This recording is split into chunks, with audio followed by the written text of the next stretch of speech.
it's me again. Are you ready for another portion of information? I'm quite ready and I cannot wait to tell you something more about cultural heritage and its opportunities. Because there's many more than dancing and eating and drinking. Okay, let's go. Let's begin. Um, Cultural heritage is a collection of ancient and traditional customs and objects that have been bequeathed by the old generations, presented in the present, and granted in the future for the new generations. Each country, city, or small village has its own unique culture, unique traditions, and customs. Now, think about your own country, maybe region, maybe your city or your village. What are your traditions? What things are seen as typical for your country or family? You can call it all a cultural heritage. We can categorize the heritage in three types: cultural property, intangible culture, and natural heritage. Cultural property is related with museums and the maintenance of the arts, architectures, digital, movie, and audio materials. The intangible culture is related with history, with language, religion, folklore, social customs and practices, and human cultural activity. And natural heritage is related with natural environment, its flora and fauna, and the countryside.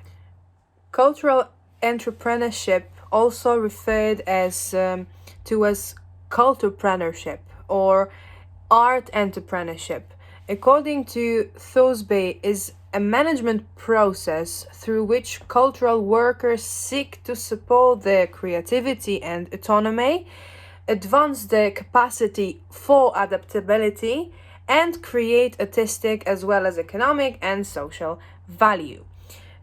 We can distinguish social and cultural entrepreneurs. What's the difference? Well, the first group, marked as silver on the graph, create their undertakings, business, products, service to address a social problem. The goal is to make business and social change successful. They do aim at promoting social change. We want to change the world, change lives, and make our business work in the same time. Their goal is basically social economy, and that's it. And cultural entrepreneurs, on the other hand, create cultural products. It's visual art, music, film, etc., that presents new ways of understanding social problems. Their goal? Self-determination. They do promote global change. They develop creative economy. Here I would like to recommend you a TED Talk of Joanna Taft. She's talking about being a cultural entrepreneur. Joanna Taft's professional history has revolved around using her entrepreneurial skills to build community in diverse settings: government, corporate, non-profit, and grassroots community-based organizations. She began her career as a management analyst within presidentially appointed board in Washington, D.C. Taft relocated to Indiana, where she discovered cultural development and found that it was a good match for her personal interest in historic neighborhoods, urban areas, and her entrepreneurial abilities. She managed a house museum for Historic Landmarks Foundation of Indiana, served on several community boards, and became skilled at community building and consensus planning. Later, she enjoyed historic district real estate development. Most significant accomplishments include, for example, serving as a founding executive director of the Harrison Center for the Arts, a leader in grassroots cultural development, founder and board chair of Heron High School, a leading charter school in Indianapolis, and founder of the Cultural Entrepreneur Initiative. For these endeavors, she has received the Indianapolis Business Journal's Woman of Influence Award and is a recipient of Cultural Vision Awards. 2 of them. Taft also serves on the boards of Indiana University, Purdue University, Indianapolis Spirit and Place Festival, Marion County Board of Zoning Appeals, and the Indiana Association for Community and Economic Development. In addition, she is a graduate of the Stanley K. Lacy Leadership Program Class 32. Her big idea? The cultural entrepreneur taking a risk and getting it right. In urban Indianapolis, a grassroots art center uses the principle of cultural entrepreneurship to strengthen its community through innovative arts programming and education. First, by creating a public charter school centered around an art history timeline, and then by challenging the school's students to actively engage in their city's culture. The result? An emerging generation of arts patrons and a growing movement of cultural entrepreneurs, engaged citizens who are improving the neighborhoods through a newfound connection to culture and place. Cultural heritage has a strong influence on the shape and nature of urban and rural areas in Europe. The European landscape is shaping up, probably more than on other continents, under the impact of history, with the use of buildings and facilities conveyed by the following centuries from generation to generation, which evaluated as a result of the changing social, economic, cultural, and political conditions, and human needs or desires. Cultural heritage is also the common good created by ancestors and a legacy for future generations. It is something that defines Europe. Because of its exceptional wealth and diversity, it is an important factor of European identity and an attraction of our continent. Cultural heritage is a shared resource and a common good. Like other goods, it can be exposed to overexploitation and underfunding, which can result in neglect, destruction, and in some cases even oblivion. Caring for heritage is therefore our common duty. Although the responsibility for protecting cultural heritage first and foremost belongs to national, regional, and local authorities, we also have a role to play in this area. Cultural heritage embodies our history and identity. It is the true soul of the whole continent. It also has great economic and social potential.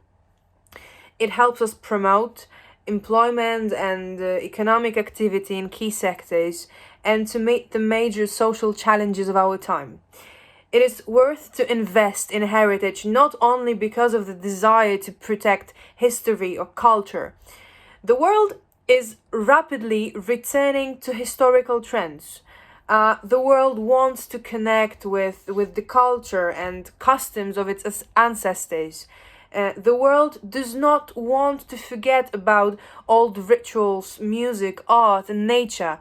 The fashion is therefore the demand for naturalness, for things once fashionable, for retro style, for the memory of history, and heritage is returning. Let us remember, however, that innovative ideas of all kinds always involve risks at the development stage. No matter how big their ultimate success is, there is always room for experiments, room for trials, and for mistakes. Did anyone succeed on cultural heritage-based business? Yes, of course. Today I'll give you two examples from Poland, today based on clothes. But it's not all that I'm going to say about good practices in my country, but let's focus on two of them today. First one, Etnoshafa. Etnoshafa produces original folk costumes and clothing, dolls in traditional costumes, and everyday objects upgraded with folklore and elements. While designing and creating the costumes, the company is constantly in touch with ethnographers and folklorists in order to preserve the proper character in ornamentation, style, and tailor-made elements. The team of Etnoshafa conducts own ethnographic research. The products are both handmade and by machines, depending on clients' need, using high-quality fabrics. Clothing combines back to the roots with strong step forward in the future. The products reach the newest trends while smuggling their grandfather's culture. All of this make the fashion both practical and sublime. Main selling channel is the website, where eShop folder can be found. Besides that, it is possible to buy the product, for example, during the folk events, folklore festivals, and folk markets, where they travel with their stand. Online campaigns are used in order to promote freshly released products. So, how did the business idea evolve? Well, the idea itself aims to overthrow the conviction that the folk culture is reserved just for the people dealing with folklore. The company wants to open up its clients to coming return to the roots, get inspiration, and in one word, is to encourage to search in the old coffers, which back then served as wardrobes. The motto is sięgnij do szafy I się odziej. Go to the closet and get dressed. The founders of Etnoshafa are Patryk and Anna. Patryk is a choreographer for folk dances. He learned the embroidering from one of the most famous embroiderers in the region. Anna is a dancer of regional group, reckoner and singer, and embroiderer in her free time. Achievements? Currently, the company's products are used by several folklore groups, dance and songs ensembles in Poland and abroad. The dolls in traditional costumes are being shipped to other countries as presents for ambassadors, mayors, and foreign folklore groups. Medieval wardrobe. Medieval wardrobe offers wide variety of medieval fashion clothing made by hand with use of original materials and methods. You may order online all sorts of clothing for men and women that makes you look like straight out of a movie set in 14th, 15th century. You can order via website either a complete set, that's for example Haplande, which is a woolen garb with linen lining and fabric buttons in front of it, linen dress, sewer coat with natural rabbit fur, and many others, or just a single element like a hood, for example. Design details of the ordered clothing are always discussed with the customer. These clothes are often used during historical reenactments or plays. These medieval style clothes are not only historically accurate but also designed to particular needs of a customer. Exemplary products in offer: court dress. You can see it here. It's a woolen court dress with artificial ermine fur, lined with linen, and all visible stitches are made by hand. All details such as color, design are discussed with the customer. Dress with tippets, made of wool with linen lining, The binding by side with handmade strings ended with brass tips. It has white tippets and belt of fabric in the bottom with subtle embroidery. Tippets are not attached to dress by stitches, but with pins. All visible stitches and string holes are handmade. And Cody Hardy, 14th, 15th century, made of wool with linen lining and fabric buttons in front of the garb and on its sleeves. It can be made with or without collar. All visible stitches are also made by hand.